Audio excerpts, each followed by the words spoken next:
The sound hit first, a hard hiss like a snake striking from behind a hedge. Then the yelp. My service dog Bailey jerked sideways, her vest darkening under the spray of chemical foam. I spun around, and there she was, Karen Holloway, HOA president, gripping a garden hose like a weapon, water splashing off her perfectly polished sandals. "Control your animal!" she barked, voice sharp enough to slice through the morning air. It was 8:17 a.m. I remember because my watch beeped as I grabbed Bailey's leash. She was trembling, trying to lick the foam off her fur, confused and afraid. The scent hit me next. Bleach. Not water, not soap. Bleach. I froze. Then I pulled my phone out, camera rolling.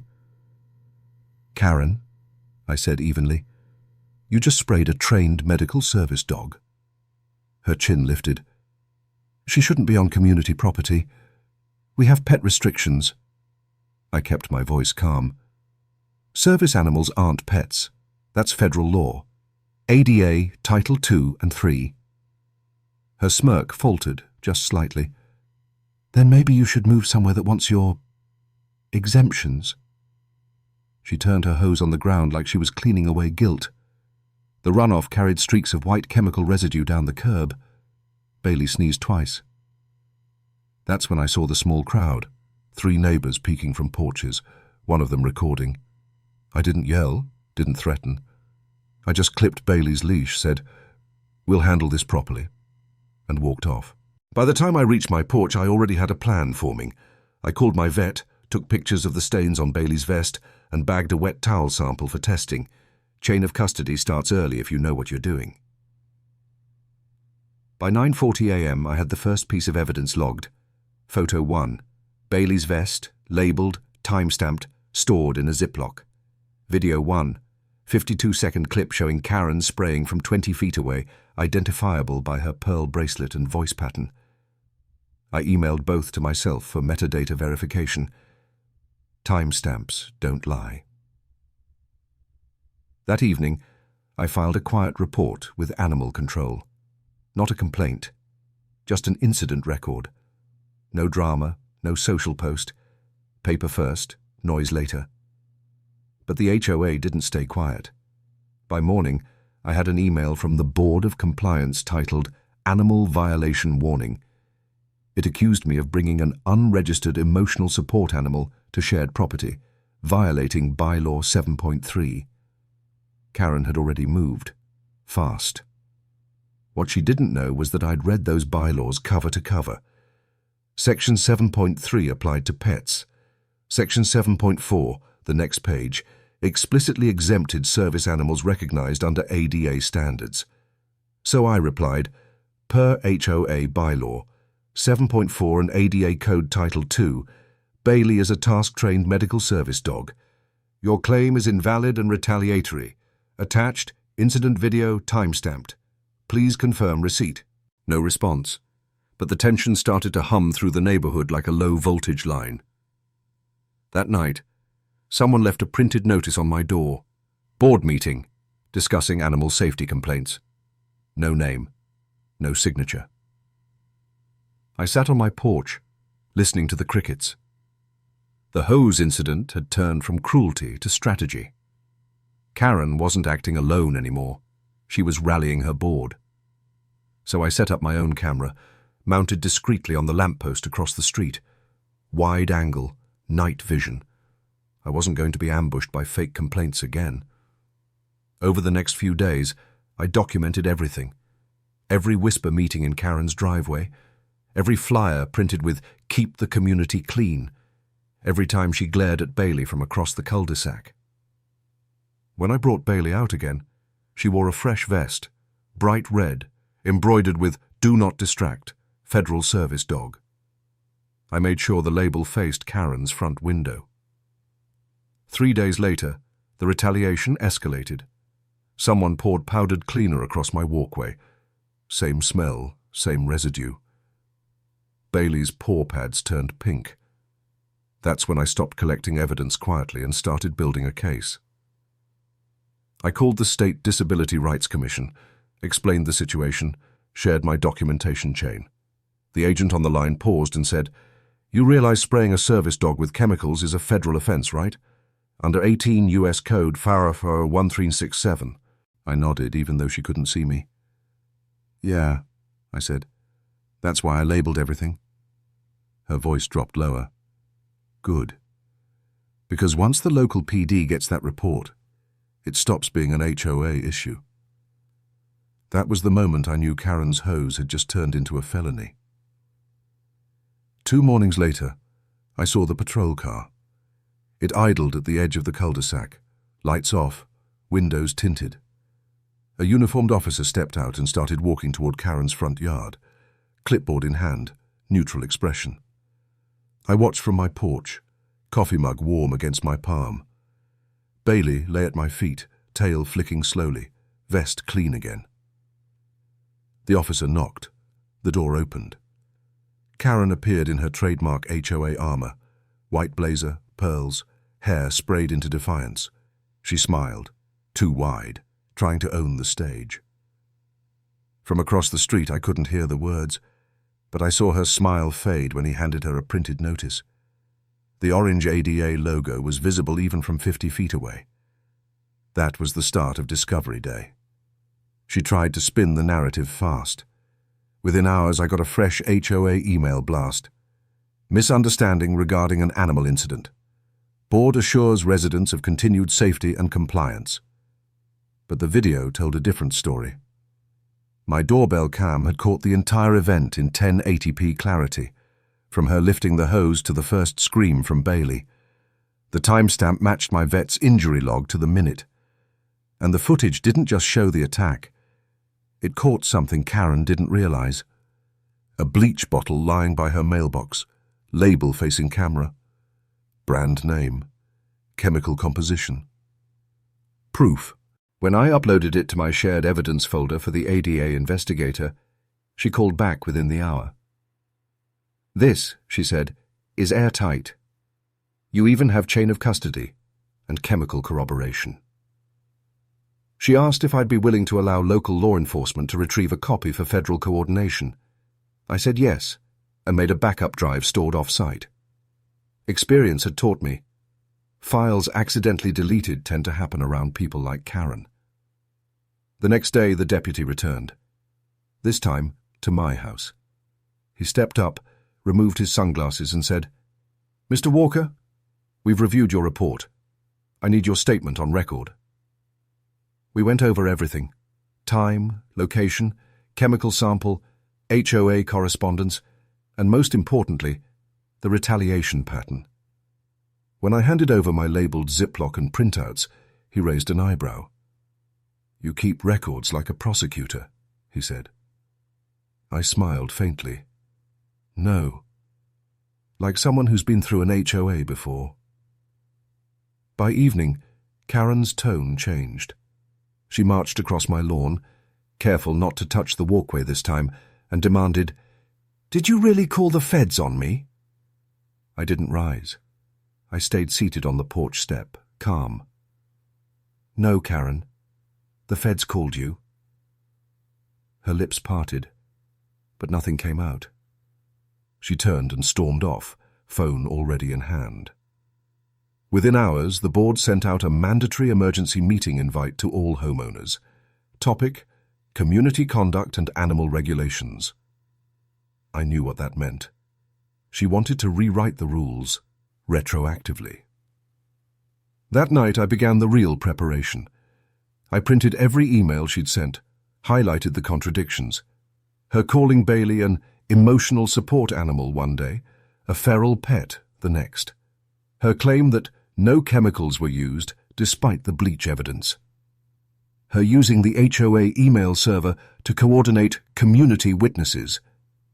I also subpoenaed her backyard camera feed through the deputies. Report request.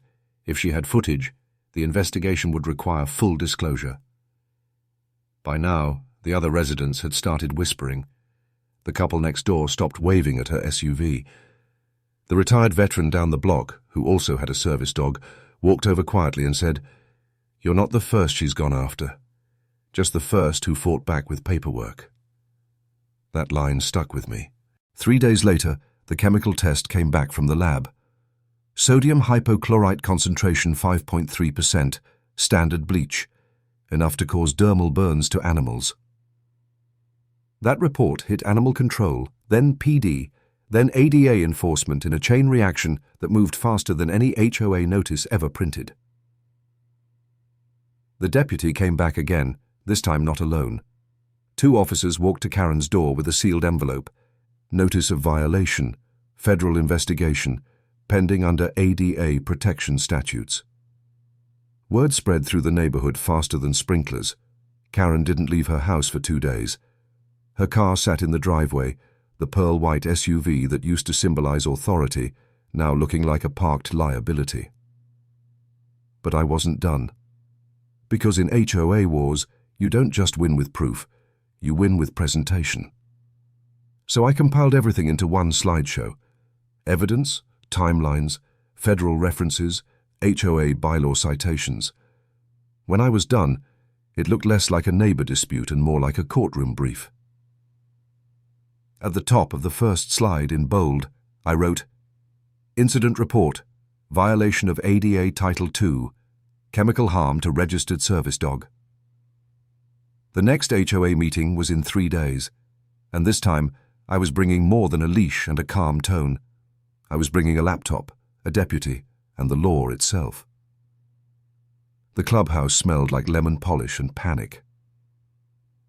Karen sat at the head of the long oak table, pearls tight against her throat, smile painted on like armor. Around her, the other board members shuffled papers, whispering like middle schoolers before detention.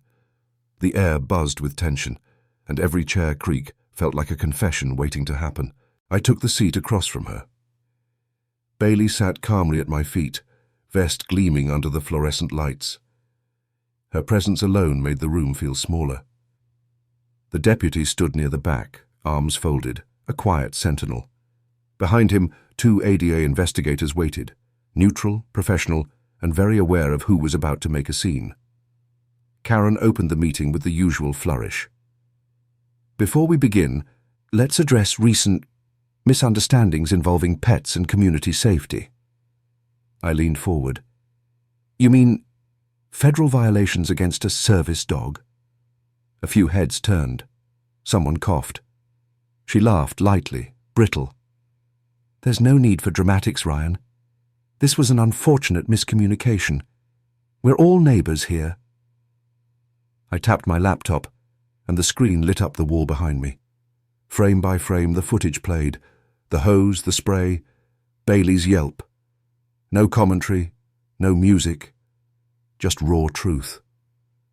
Karen's face paled as her own voice filled the room. Control your animal! She shouldn't be on community property. The clip froze on the bleach bottle label glinting by her mailbox. The timestamp burned bright in the corner, 08:17:34 a.m. Silence stretched thin. The ADA investigator broke it. Mrs. Halloway, this footage confirms a direct violation of the Americans with Disabilities Act. Section 12182 prohibits interference with the service animal's performance of its duties. You were informed verbally at the scene, and the follow-up written complaint was ignored. Karen blinked fast, lips twitching.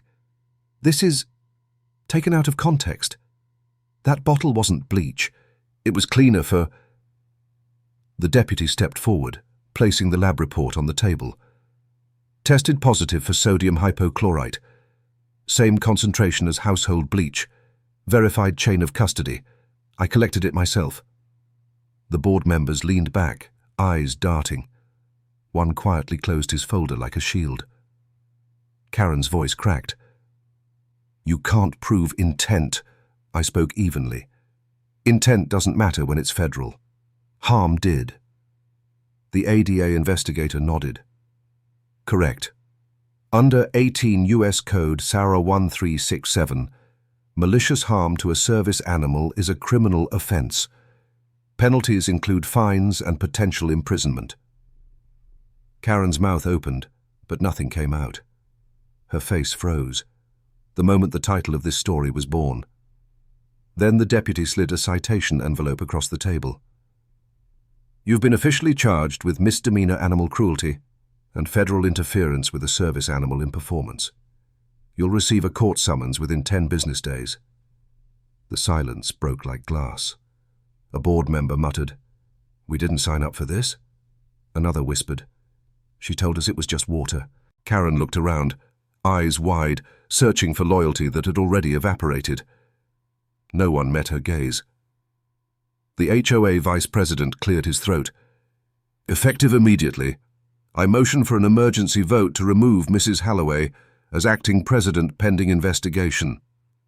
Hands rose one by one, all but hers.